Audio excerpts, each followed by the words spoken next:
ओम तत्सत। जिज्ञासु मित्रों, बहुत बहुत अभिनंदन है, स्वागत है आप सभी का दिव्य सृजन में।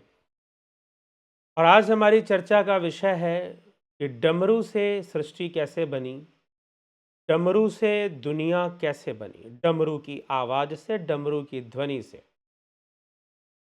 तो कैसे बनी? भगवान शिव ने डमरू बजाया और डमरू की ध्वनि से नाद प्रकट हुआ और उस नाद से सृष्टि बन गई। तो आज हम इसको समझेंगे कि ऐसा कहा गया, कई जगह प्रवचनों में सुनने को मिल जाता है। एक तो मैं कहीं पर प्रधानमंत्री जी का कोई भाषण मैं सुन रहा था, कोई वीडियो मुझे किसी ने शेयर किया प्रधानमंत्री जी का, उसमें वो भी ये बात बोल रहे थे कि भगवान शिव के डमरू से नाद प्रकट हुआ, नाद से सृष्टि हो गई। तो अब डमरू से भला सृष्टि कैसे हो सकती है? डमरू से कोई सृजन कैसे हो सकता है? वैसे यह बात पुराणों की कथा पर आधारित है। हाँ, शिव महापुराण विशेष रूप से ऐसी किसी कथा का वर्णन नहीं करता, लेकिन दूसरी पुराणों की कथा में या दूसरी बातों में इसका वर्णन मिलता है। प्रवचनों में या दूसरे पुराणों में इसका मिलता है कि हाँ, भगवान शिव के डमरू से सृष्टि हो गई। कहीं पर ऐसा लिखा हुआ, वैसे मूल कथा में ऐसा वर्णन नहीं है। अब यहाँ पर हमें दो बातों को समझना पड़ेगा कि वास्तव में ये क्या कहा जा रहा है। डमरू से सृजन होना, नाद से सृजन होना, और भगवान शिव ने डमरू बजाई और सृष्टि हो गई। समस्या यहाँ पर है कि आपने यही पढ़ा और इसी को समझ लिया। शास्त्र जो समझाना चाहते हैं उसको आपने नहीं समझा, तो पुराणों की बात आपको कभी भी समझ में नहीं आएगी। तो सर्वप्रथम आपको यह जानना होगा कि पुराण क्या है, पुराणों का परिवेश क्या है, पुराणों की रचना क्यों हुई और पुराणों के आधार पर कथा का वाचन की परंपरा क्यों चलाई गई। तो कुछ बातें हमें समझने के लिए है, अगर हम उनको समझ जाते हैं तो ये डमरू से सृष्टि वाली बात भी समझ में आ जाएगी। तो सर्वप्रथम हमें यह समझना है कि अगर डमरू से सृष्टि हुई तो इसकी चर्चा फिर दूसरे जो शास्त्र हैं, सांख्य शास्त्र हो गया, योग सूत्र हो गया, या वेदांत सूत्र हो गया, या द्वैत वेदांत के शास्त्र हो गए, न्याय वैशेषिक मीमांसा, ये जो हमारे षड दर्शन हैं, षड शास्त्र हैं, ये चर्चा क्यों नहीं करते इस बात की? ये इसका दावा क्यों नहीं करते कि भगवान शिव ने डमरू बजाई और डमरू से नाद प्रकट हुआ और नाद से फिर सृष्टि हो गई? तो चलिए हम इस विषय को आज समझेंगे। सर्वप्रथम आप सभी को बहुत बहुत शुभकामनाएं महाशिवरात्रि की। तो महाशिवरात्रि है आज, तो इसकी बहुत बहुत शुभकामनाएं आप सभी को। और आज हम इस रहस्य को समझेंगे कि डमरू से कैसे सृष्टि हुई है। तो देखिए, सबसे पहले हम एक अंतर को समझते हैं। वेद क्या है, वैदिक दर्शन शास्त्र क्या है, उपनिषद क्या है, पुराण क्या है, स्मृतियां क्या हैं, इन शास्त्रों की रचना किस ढंग से हुई है, किस उद्देश्य से हुई है। तो सर्वप्रथम वैदिक संहिता क्या है? वैदिक संहिता में वो मंत्र हैं जो ऋषि मुनियों ने दिए। कैसे दिए?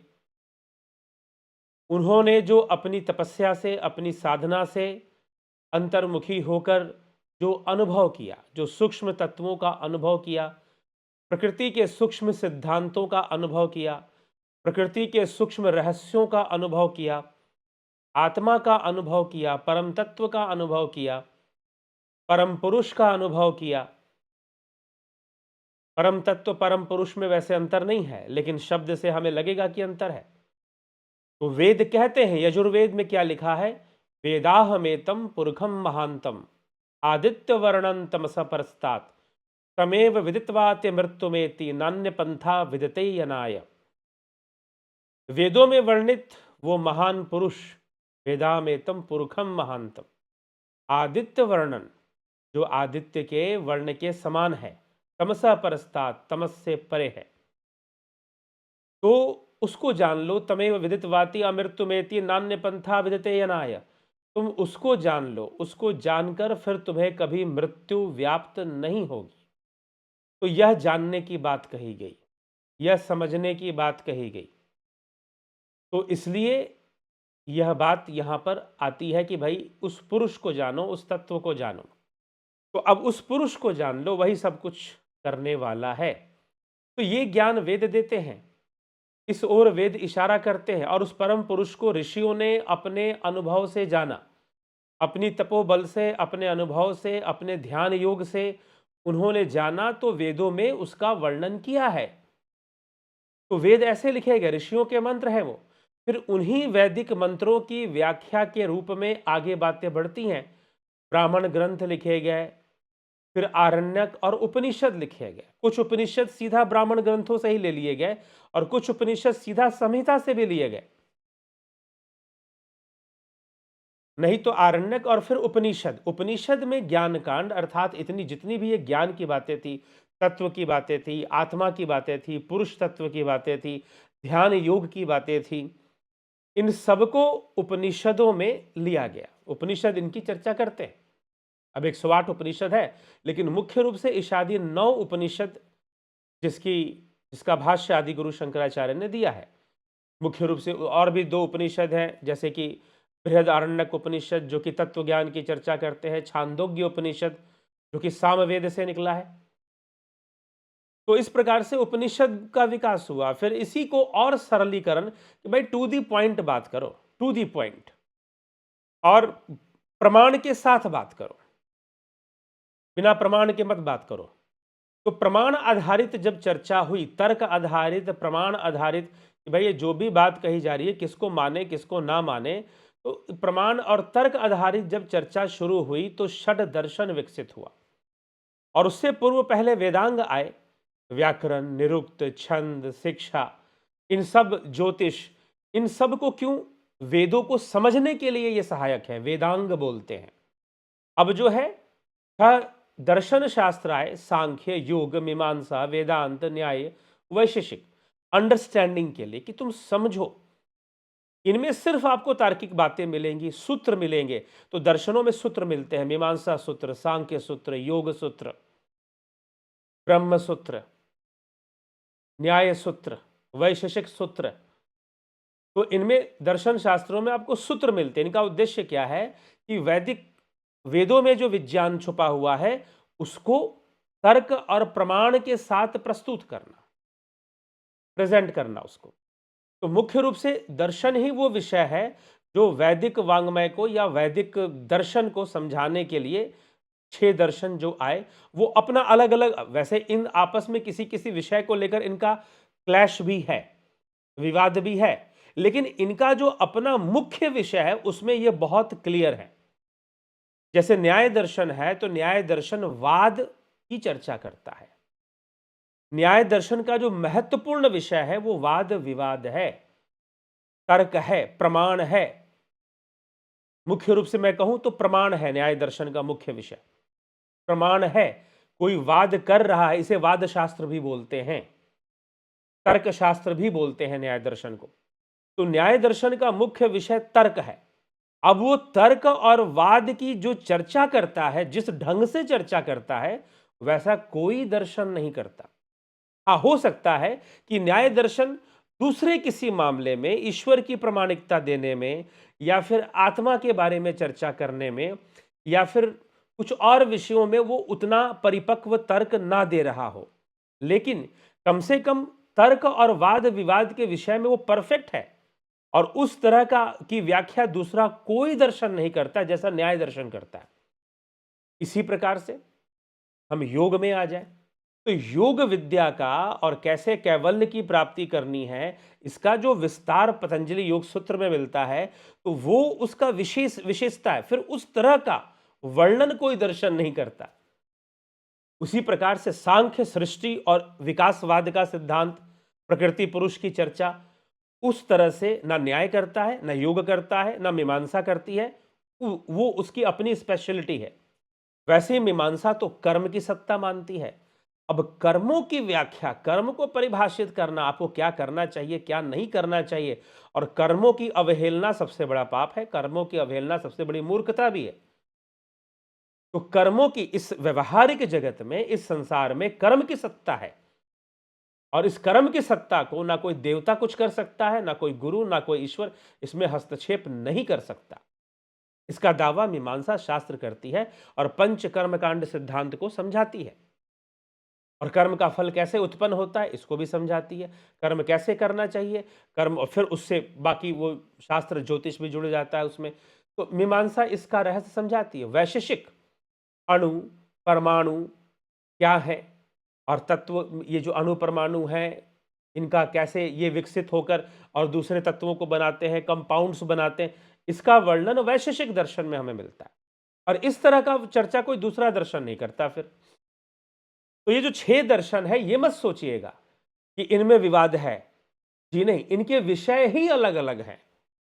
ये एक विषय पे चर्चा नहीं कर रहे हैं, अलग-अलग विषय पे चर्चा कर रहे हैं, और वो अपने विषय पर बहुत परिपक्वता के साथ चर्चा कर रहे हैं। हाँ, अब कुछ-कुछ ऐसे विषय हो सकते हैं इनमें जो इनका मुख्य विषय नहीं है, लेकिन उस पर बोलकर ये फंसते हैं और कॉन्ट्रडिक्शन होता है। लेकिन इनका अपना जो व्यक्तिगत विषय होता है, वो बड़ा ही अच्छे व्याख्या के साथ मिलेगा आपको कि भाई ये तो एकदम एक परफेक्शन लेवल को जैसे टच कर रहा है। तो इस तरह से जो है 6 दर्शन आ गए।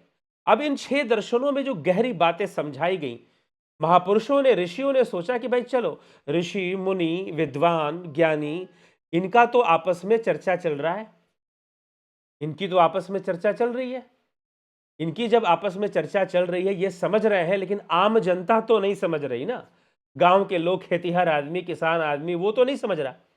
तो अब इस विचारधारा को, इस अंडरस्टैंडिंग को, जो ब्रह्म सूत्र में मिल रहा है, जो वेदांत में मिल रहा है, जो न्याय सूत्र में मिल रहा है, इसको हम कैसे लोगों के बीच में रखें। क्योंकि ये आज भी, आज हम कहें कि लोग ज़्यादा पढ़े लिखे हैं, ज़्यादा इंटेलेक्चुअल हो गए हैं, फिर भी इन दर्शनों को समझना इतना सरल नहीं है। आज भी बहुत लोग उलझे रहते हैं भाई ये तर्क वो तर्क में लगे रहते हैं। ठीक, तो इतना आसान नहीं है। तो इसको समझना, अब इसको समझाने का एक नई विधा की खोज की गई, उसको कहा गया पुराण।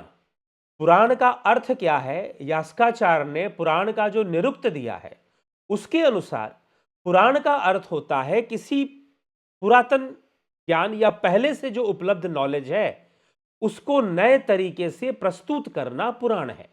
अर्थात वेदों का ज्ञान, दर्शन का ज्ञान, षड दर्शन, षड वैदिक षड दर्शन का ज्ञान, उपनिषद का ज्ञान, कर्मकांड का ज्ञान, जो कि ब्राह्मण ग्रंथों में जिसका संकलन किया गया, तो उनका जो जो भी ज्ञान है, उसको नए तरीके से प्रस्तुत करने की जो विधा लाई गई, उसे कहते हैं पुराण।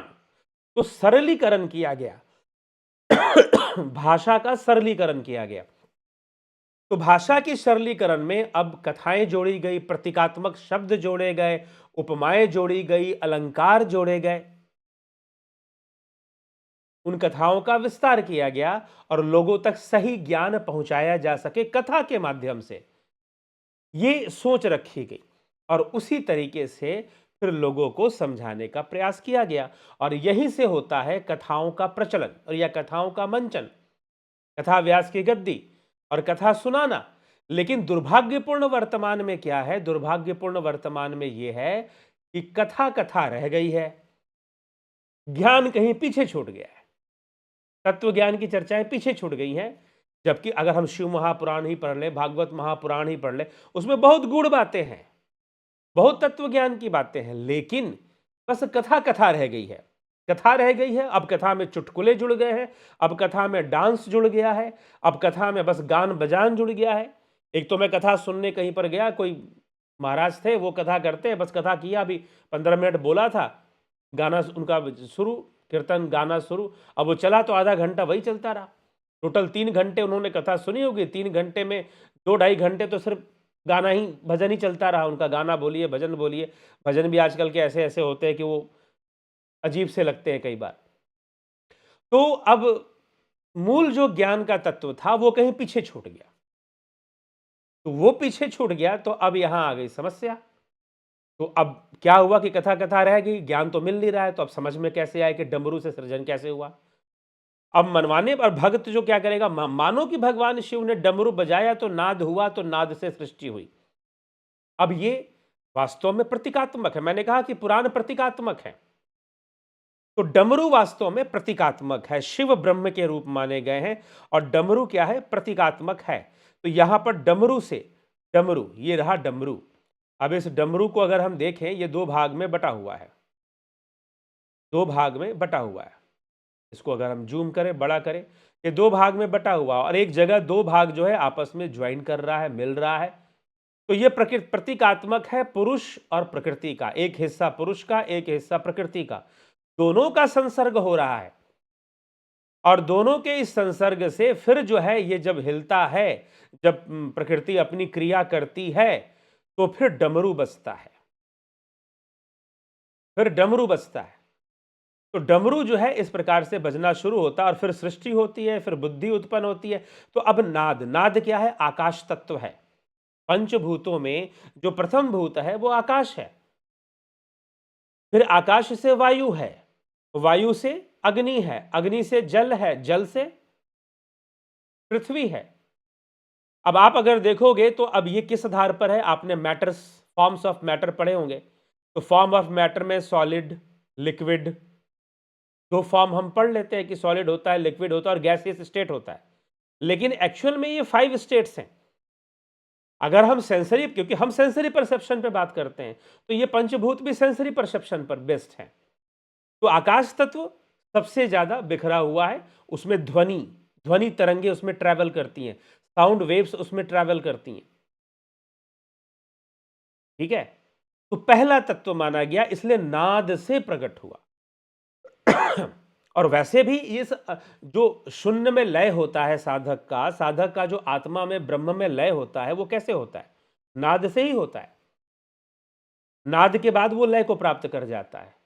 इसलिए योगी जब नाद सुनने लग जाता है तो लय में जाना शुरू करता है, लेकिन सुनने मात्र से नहीं, लय बहुत बाद में शुरू होता है, सुनाई तो कई लोगों को देता है।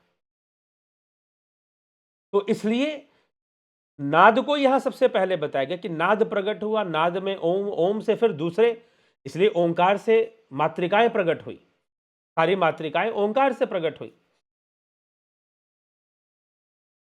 और ये मातृकाएं 56 होती हैं और ये फिर यही संस्कृत के वर्णमाला में आ जाती हैं मातृकाएं, इन्हीं से फिर सारी सृष्टि हो रही है मातृकाओं से, ऐसा माना जाता है। तो नाद से हुआ, तो डमरू पुरुष प्रकृति के संगम का, संसर्ग का प्रतीक है और फिर यह बजता है। तो द्वैत बुद्धि से यह बजना शुरू होता है, तो नाद प्रकट होता है और नाद से फिर, नाद क्या है, आकाश तत्व है। और फिर नाद से वायु, वायु थोड़ा और कंडेंस हुआ, फिर वायु से अग्नि थोड़ी और कंडेंस हो गई, फिर जल और अणु जो है उसके इकट्ठे हो गए और फिर पृथ्वी तत्व जो सबसे ज्यादा ठोस है। तो इस बेस पर कि भाई इस तरह से ये चीजें आ रही हैं और फिर आकाश के ऊपर, आकाश के ऊपर क्या है, शून्य है, फिर वहां कोई तत्व नहीं है, उसे शून्यता में लीन होना होता है। तो यह जो डमरू, भगवान शिव ने डमरू बजाई, नाद प्रकट हुआ, नाद से फिर सृष्टि हुई, यह जो बात है प्रतीकात्मक है। तो यह पुराणों की भाषा है, पुराणों की भाषा ऐसी होती है, प्रतीकात्मक होती है।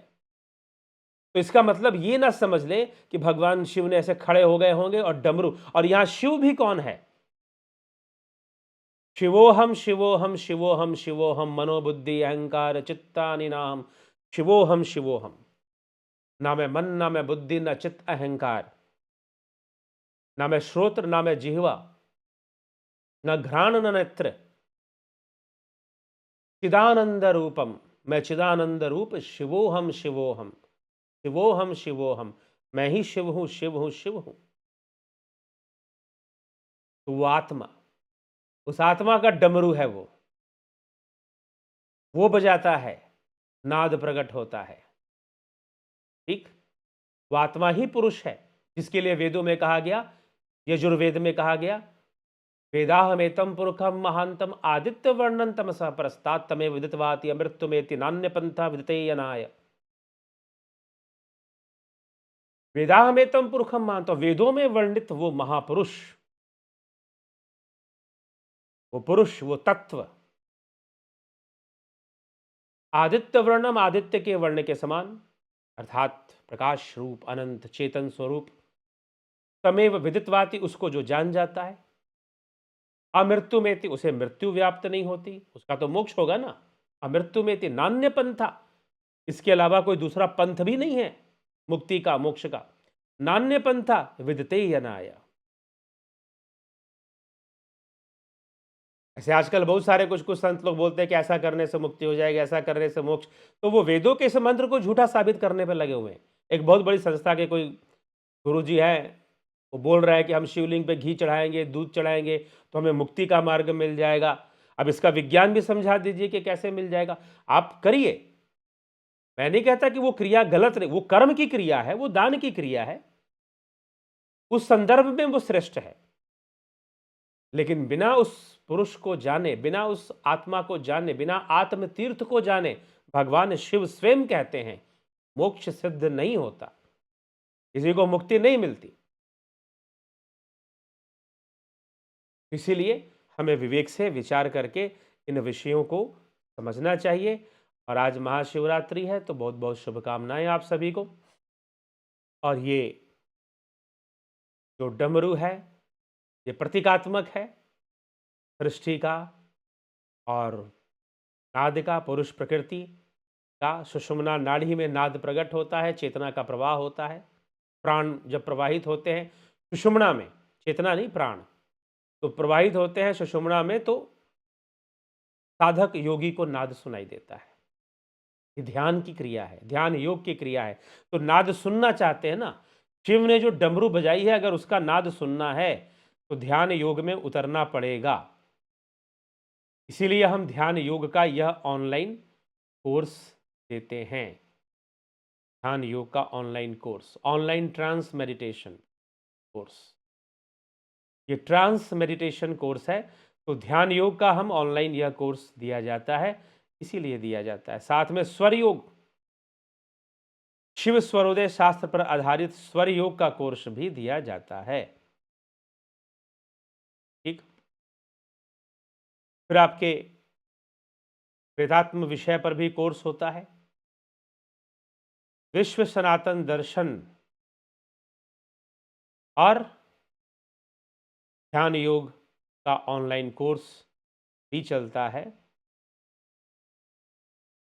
मनुस्मृति पर भी ऑनलाइन कोर्स होता है। तो आप ध्यान योग, अगर नाद का आनंद उठाना चाहते हैं, नाद को प्रकट करना चाहते हैं, नाद सुनना चाहते हैं, जिन लोगों ने कोर्स किया है वो नाद सुनते हैं, नाद लय को प्राप्त होते हैं।